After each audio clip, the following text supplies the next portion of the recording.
پیارے دوستو، آج ہم آپ کو اجمیر شریف کا پورا اتہاس بتائیں گے اور ساتھ میں یہ بھی بتائیں گے کہ اجمیر شریف جس پر ایک ہندو راجا پرتھوی راج چوہان راج کیا کرتے تھے، وہاں ایک فقیر کا درگاہ کیسے بن گیا۔ اجمیر میں اس وقت ایک مندر ہوا کرتا تھا جو اجمیر کا سب سے بڑا مندر تھا، اور وہ مندر صرف اور صرف راجاؤں اور رانیوں کے پوجا کے لیے خاص ہوا کرتا تھا۔ مندر کے پاس ایک تالاب تھا جس کا نام انا ساغر تھا۔ ہندو اس تالاب کے پانی کو بہت برکت والا اور پوتر سمجھتے تھے۔ ان کا ماننا تھا کہ جو اس تالاب میں نہا لے اس کے سارے پاپ دھل جاتے ہیں۔ اس مندر میں رات کو اتنے زیادہ دیے جلائے جاتے تھے کہ ایک ہی رات میں ان دیوں میں 3.5 من تیل استعمال ہوتا تھا۔ آس پاس کے گاؤں اور دیہات مندر کے نام تھے اور ان دیہاتوں کی آمدنی مندر پر خرچ ہوا کرتی تھی۔ مندر میں ہزاروں نوکر تھے جن کا کام آنے والے مہمانوں کی سیوا اور دیکھ ریکھ کرنا تھا۔ وہ بتایا کرتے تھے کہ کون سا بھگوان بیٹے دیتا ہے اور کون سا دیوتا صحت اور تندرستی دیتا ہے اور کس مورتی کی پوجا کرنے سے دولت بڑھتی ہے۔ خواجہ معین الدین چشتی غریب نواز رحمۃ اللہ علیہ وہاں آئے اور انا ساغر سے کچھ دوری پر چٹائی بچھا کر اپنے خادموں کے ساتھ بیٹھ گئے۔ عصر کا وقت تھا، لہذا خواجہ صاحب نے قطب الدین اولیاء رحمۃ اللہ علیہ سے اذان دینے کو کہا۔ کفر اور شرک سے بھرے اجمیر میں اللہ کے ایک ہونے اور حضرت محمد صلی اللہ علیہ وسلم کا اللہ کے رسول ہونے کا یہ پہلا اعلان تھا۔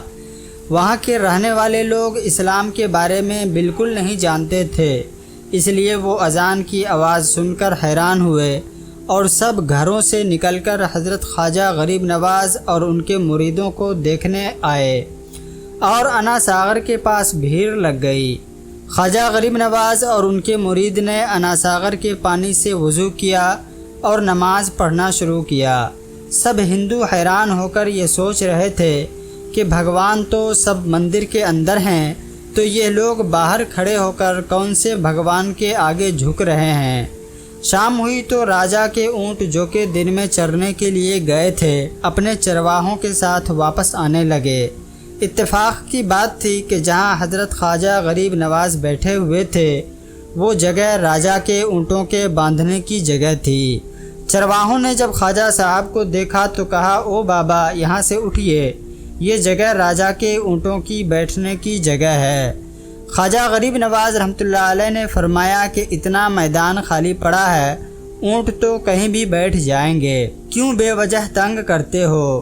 وہ لوگ نہیں مانے اور خواجہ صاحب کا سامان اٹھا کر ادھر ادھر پھینکنے لگے اور خواجہ صاحب سے بہت زیادہ بدتمیزی کرنے لگے، اور پھر ان لوگوں نے خواجہ صاحب سے بدتمیزی سے کہا کہ یہ راجا کے اونٹوں کے بیٹھنے کی جگہ ہے اور ادھر راجا کے اونٹ ہی بیٹھیں گے، تم لوگ کہیں اور چلے جاؤ۔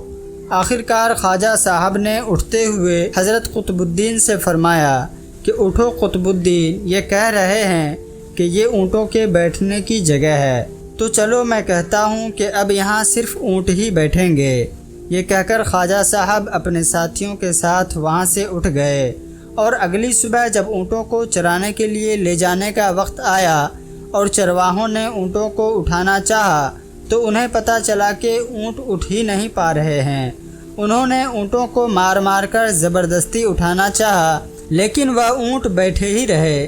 چرواہے پریشان ہو گئے کہ جو اونٹ ان کے ایک اشارے پر اٹھ کھڑے ہوتے تھے آج کیوں نہیں اٹھ رہے ہیں، اور پھر انہیں یاد آیا کہ کل اس بابا نے کہا تھا کہ چلو اب یہاں اونٹ ہی بیٹھیں گے۔ لوگ جمع ہونے شروع ہو گئے۔ کوئی کہہ رہا تھا کہ فقیر بہت بڑا جادوگر ہے، کسی کا ماننا تھا کہ وہ بھگوان کا نیا اوتار ہے۔ بات راجا پرتھوی راج چوہان تک جا پہنچی کہ ایک مسافر فقیر نے راجا کے اونٹوں پر جادو کر دیا ہے۔ راجا نے حضرت خواجہ معین الدین چشتی کو خبر بھیجا کہ تم کیسے فقیر ہو جو بے زبانوں کو باندھ رکھے ہو، یہ بیچارے بھوک اور پیاس سے مر جائیں گے، اس لیے مہربانی کر کے اپنا جادو واپس لے لو۔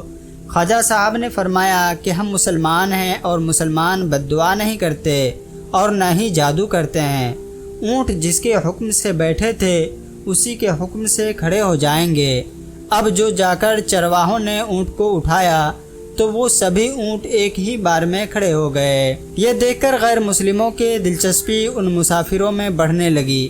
اب 5 وقت کی اذان ہوتی اور نماز ادا کی جاتی۔ آخرکار راجہ تک یہ بات پہنچ گئی اور اس کو شکایت کی گئی کہ راجہ صاحب، یہ سب کے سب فقیر جو آئے ہوئے ہیں یہ مسلمان ہیں، 5 وقت اذان دیتے ہیں اور ہمارے پوتر تالاب میں ہاتھ منہ دھو کر گندا کرتے ہیں، ہمارے دھرم کے خلاف باتیں بھی کرتے ہیں اور کہتے ہیں کہ یہ مورتیاں پوجنے کے لائق نہیں، یہ تو صرف ایک پتھر ہے، اس لیے انہیں یہاں سے بھگایا جائے۔ راجہ پرتھوی راج چوہان نے ان فقیروں کو خبر بھجوایا کہ تم لوگ گوشت کھاتے ہو، ہمارے دھرم کے خلاف بولتے ہو اور ہمارے پوتر تالاب میں ہاتھ منہ دھو کر گندا کرتے ہو، جو ہم قطعی برداشت نہیں کرتے، اس لیے تمہارے لیے اچھا ہوگا کہ تم یہاں سے چلے جاؤ۔ خواجہ صاحب نے فرمایا کہ اور بھی تو لوگ آتے ہیں، صرف ہمارے پانی لینے سے کیا فرق پڑ جائے گا؟ راجہ کہنے لگا کہ وہ سب ہمارے دھرم اور ہمارے مذہب کے لوگ ہیں اور تم دوسرے دھرم کے ہو، آئندہ تم لوگوں نے تالاب کو ناپاک کیا تو ہم تم لوگوں پر سخت کارروائی کریں گے۔ خواجہ صاحب نے حضرت قطب الدین رحمۃ اللہ علیہ سے فرمایا، قطب الدین، یہ لوگ پانی لینے کی وجہ سے ہمارے اوپر ضرور کوئی نہ کوئی پریشانی کھڑا کریں گے، جاؤ ایک لوٹا پانی لے آؤ۔ حضرت قطب الدین نے فرمایا، چلیے ہم اپنا پیالہ بھر لیتے ہیں۔ ان لوگوں نے ان پیالہ کو بھرنے سے منع کر دیا، لیکن پھر بعد میں جا کر وہ لوگ اس شرط پر مان گئے کہ تمہارے جسم پانی سے نہ چھوئے تو یہ پیالہ ہم لوگ تم کو بھرنے دیں گے۔ پیارے دوستو، حضرت خواجہ قطب الدین رحمۃ اللہ علیہ تالاب کے پاس جا بیٹھے اور اپنے پیالے کو پانی میں ڈبو دیا۔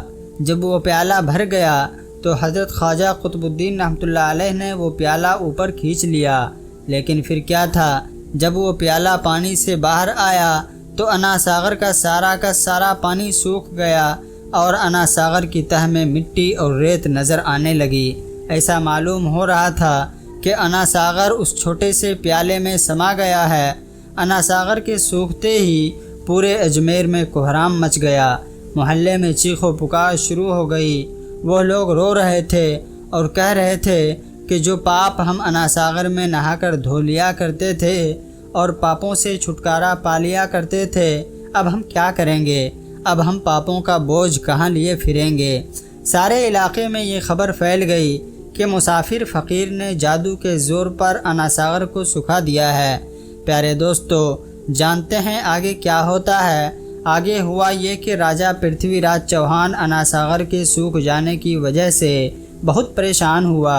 اس نے اپنے وزیروں کو بلایا اور سب سے کہا کہ فقیر یا تو کوئی جادوگر ہے یا پھر واقعی کوئی پہنچا ہوا فقیر ہے۔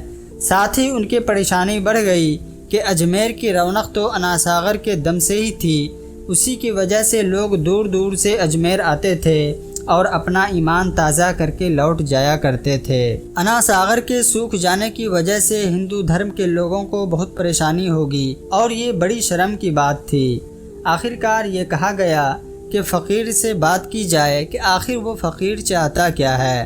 اگر وہ کوئی ایسی بات چاہتا ہے جو ہمیں پسند آئے تو پھر ہم اس کی بات مان لیتے ہیں اور اس سے معافی مانگ لیتے ہیں۔ پھر سب بچے اور عورت مرد جا کر خواجہ صاحب اور ان کے مریدوں کی مدد کرنے لگے اور کہنے لگے کہ ہم لوگوں کو اس پریشانی سے چھٹکارا دلا دیجئے، ہم سب سے جو غلطی ہوئی ہے اسے معاف کر دیجئے، ہم اپنے پاپوں کا بوجھ لے کر کہاں جائیں گے اور کیسے سکون پائیں گے، کیونکہ ہم لوگ اسی تالاب میں اپنے پاپوں کا بوجھ دھو لیا کرتے تھے۔ یہ طریقہ بہت آسان تھا۔ سبھی لوگ بابا کے پاس آ کر بولے کہ بابا تم بھی وضو کر لیا کرنا، ہاتھ منہ دھو لیا کرنا، لیکن بھگوان کے واسطے ہمارا انا ساغر ہمیں لوٹا دو۔ حضرت خواجہ غریب نواز رحمۃ اللہ علیہ نے حضرت خواجہ قطب الدین بختیار کاکی سے فرمایا کہ جاؤ اسی پیالے کو واپس تالاب میں ڈال آؤ۔ جیسے ہی وہ پیالہ تالاب میں ڈالا گیا، انا ساغر کے نیچے سے پانی اچھل اچھل کر پھر سے انا ساغر میں آ گیا۔ ہندو قوم کے اتہاس لکھنے والے بھی اس بات کو مانتے ہیں کہ اس شام 32,000 غیر مسلم کلمہ پڑھ کر مسلمان ہو گئے تھے۔ ان غیر مسلم کے مسلمان ہو جانے کی وجہ سے عام ہندو اور پنڈت سخت غصہ میں آ گئے اور سوچنے لگے کہ فقیر اگر کچھ دن اور رہا تو دیوی دیوتاؤں کا نام لینے والا کوئی نہیں رہے گا۔ لہٰذا لوگوں نے راجا کو مجبور کیا کہ جلد سے جلد کچھ کیا جائے۔ راجا نے مندر کے سب سے بڑے پنڈت رام دیو کو بلایا اور انہیں خواجہ صاحب سے مقابلہ میں ہرا کر جلد سے جلد اجمیر سے باہر نکلوانے کا حکم دے دیا۔ رام دیو اپنے وقت کا بہت بڑا پنڈت تھا جس کی علم اور صلاحیت کی دور دور تک دھوم مچی ہوئی تھی۔ دراصل پنڈت شیطانی اور جادوئی طاقتوں کا مالک تھا۔ اس نے راجا پرتھوی راج چوہان کو یہ یقین دلایا کہ جلد ہی راجا کوئی اچھی خبر سنے گا۔ رام دیو پنڈت نے خواجہ صاحب رحمۃ اللہ علیہ کے پاس آیا اور الٹے سیدھے سوالات کرنا شروع کر دیا۔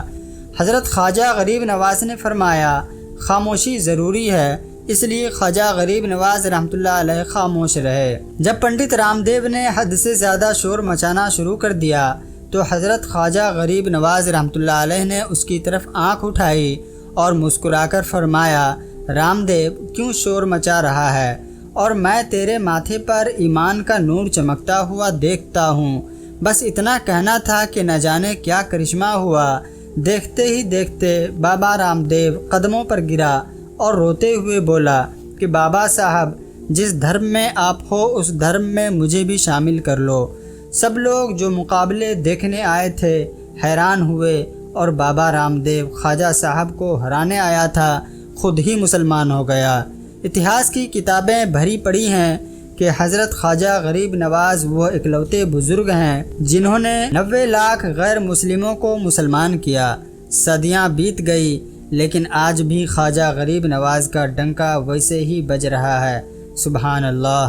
میرے پیارے دوستو، اگر آپ کو ہماری تاریخی ویڈیو اچھی لگی تو آپ ہمارے چینل کو سبسکرائب کریں اور ہماری ویڈیو کو ضرور لائک کریں۔ خدا حافظ۔